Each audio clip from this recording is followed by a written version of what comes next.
પ્રતિજ્ઞા લઉં છું કે હું ગંભીરતાથી પ્રતિજ્ઞા લઉં છું કે હું રાષ્ટ્રની એકતા, અખંડિતતા અને સુરક્ષા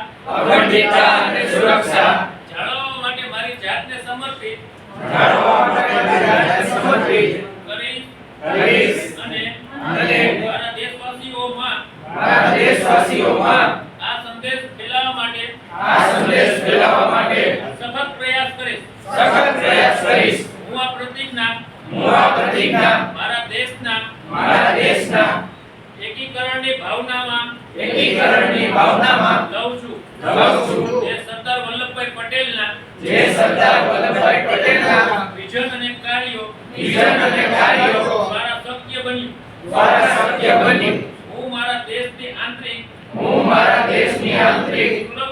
સુરક્ષા સુનિશ્ચિત કરવા માટે મારું પોતાનું યોગદાન આપવાનો પણ ગંભીરતાથી સંકલ્પ લઉં છું.